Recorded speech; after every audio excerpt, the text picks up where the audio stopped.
ternyata beliau mengatakan, innama bu'istu mu'alliman, aku diutus sebagai guru.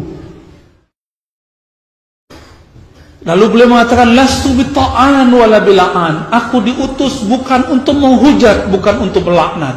Maka hati-hati, ciri-ciri musuh-musuh Rasulullah di akhirat kelak adalah suka mencaci maki, suka melaknat sesama muslim, melaknat makhluk-makhluk Allah.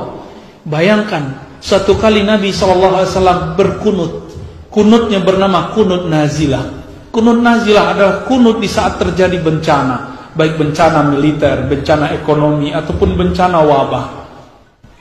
Nabi SAW berdoa, Allahumma al'an Zakwan wa Ra'ad, ya Allah, binasakan, laknatlah, hancurkan si Zakwan dan Ra'ad. Kenapa? Karena mereka ini telah membunuh para hufaz, para penghafal Quran. Turun perintah dari Allah, hei Muhammad, engkau tidak layak untuk melaknat mereka. Siapa tahu mereka nanti masuk Islam. Maka semenjak saat itu dihapuslah kunut nazilah dengan menyebut nama orang, nama kelompok.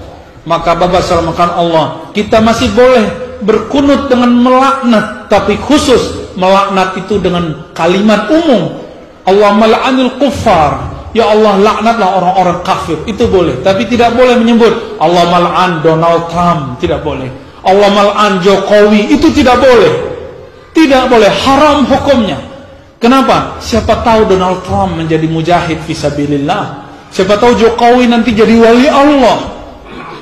Siapa tahu kemudian orang-orang yang kita caci selama ini kemudian menjadi orang-orang yang mencintai Allah melebihi kita semua.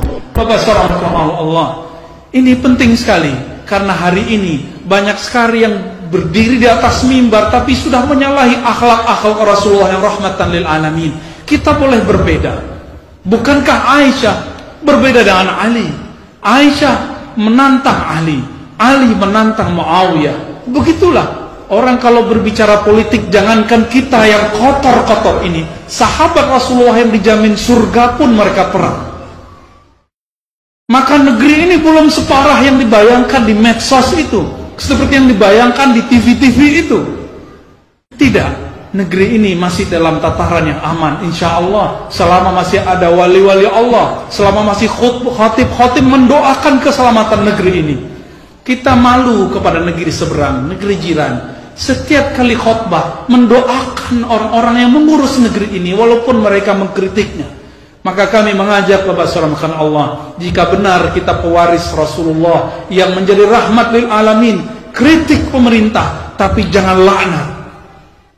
Kritik orang yang beda politik dengan kita, tapi jangan coba-coba mencaci maki.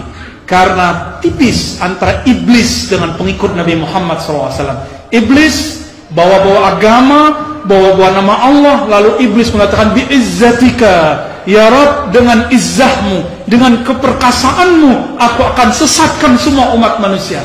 Bawa-bawa nama Allah iblis itu. Soleh sekali iblis itu. Wajar, ternyata iblis sudah bertapa ribuan tahun di surga dan gelarnya adalah malaikat Al-Haris.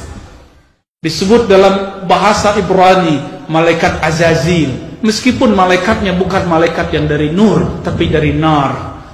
Bapak Salamkan Allah, lihat, kita ini pewaris nur Muhammadiyah atau nar iblisiyah.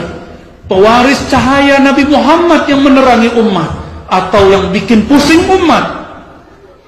Kami mengimbau, mari hidupkan budaya-budaya kritis, tapi berakhlak yang akhlak nubuwah, akhlak Muhammadiyah, akhlak Nabi Muhammad sallallahu alaihi wasallam. Masih ingatkah kita Nabi SAW diusir dari Taif? Apakah belum melaknat ahli Taif? Tidak. Kami sedih sekali. Sedih sekali ketika di sosmed, ketika di Facebook, ketika di WA, kawan-kawan kita melaknat sesama muslim. Melaknat sesama muslim yang cuma karena beda pilihan politik dengannya. Nauzubillah min dzalik. Dalam konteks kekinian, Bapak Salamkan Allah, maukah negeri ini dijadikan seperti Suriah? Ini sudah masuk tahun keberapa ini? Tahun ke-9 atau ke-10? Belum selesai. Kenapa? Karena umat Islamnya menjadikan mimbar-mimbar tempat simbol-simbol perperangan sesama muslim.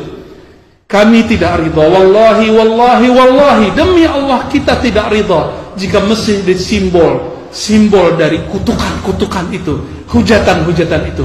Maka kami mengajak kembali ke hadis yang tadi. Beliau mengatakan, innama bu'istu mu'alliman. Aku diutus hanya sebagai mu'allim, pembimbing, pengajar, walid, orang tua. Lastu bitta'an wala bila'an. Aku bukan pencaci, bukan pemaki, bukan pelaknat. Inilah, maka ambillah ilmu dari mereka, ambillah keberkahan amal dari mereka. Semoga umat ini tambah diberkahi. Amin ya rabbal alamin.